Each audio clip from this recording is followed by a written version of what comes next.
అందుకే కదా ఆ రోజు జగన్మోహన్ రెడ్డి గారు ఆ సంస్థను ఆపింది. ఆ? దాదాపు 1400 కోట్ల రూపాయల విలువ చేస్తే ఆస్తిని అప్పనంగా వాళ్ళకి కట్టబెట్టి 65-66 సంవత్సరాలు లీజుకి ఇప్పించి తద్వారా ఇండైరెక్ట్గా లబ్ధి పొందడం వెనక కుట్ర దాగిందని మేము నెత్తి డోలు ముచ్చుకుంటుంటే నీకేమీ తెలియలే. ఈరోజు అంతర్జాతీయంగా ఆ సంస్థకి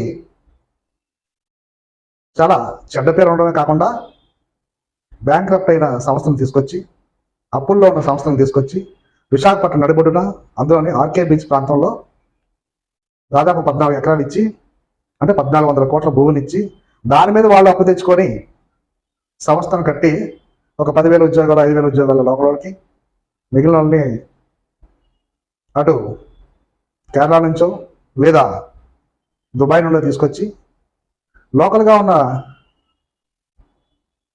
ప్రజలకు ఏదో నామమాత్రంగా ఉద్యోగాలు ఇస్తా ఉంటే దీని వెనకాతల ఎంత కుట్ర కోణం ఉందని ఈనాడికైనా నువ్వు గమనించవు. నువ్వు ఏమని అడిగావు? ఏదైతే కోల్డ్ స్టోరేజ్లు ఉంటాయో అందులో గోవధ అవుతుందా లేదా, ఆ ఫుడ్ ప్రాసెస్ ఏం జరుగుతుంది అని అధికారులను అడిగితే వాళ్ళు నీళ్ళు లేదు. దీని మీద నీ మీద కూడా చంద్రబాబు నాయుడు గారు అసహనం వ్యక్తం చేసినట్టు తెలుస్తుంది. సో మేము కానీ వైసీపీ పార్టీ తరఫున మేము కానీ అలాగే సిపిఎం సిపిఐ కానీ అందరూ కూడా వద్దని చెప్తుంటే ఏనాడు కూడా నీకు అక్కడికి రాలేదు. ఈరోజు నువ్వు వాస్తవాలు తెలుసుకుంటున్నావు. తెలుసుకొని ఈ నిలదీయడం మేము నిలదీసినప్పుడే నువ్వు నిలదీస్తుంటే నీకు బాధ్యతగా నిలబడే వాళ్ళమేమో. నీకు ఒక్కొక్కటి ఇప్పుడు తెలుస్తున్నాయి వాట్ ఈజ్ వాట్ అని.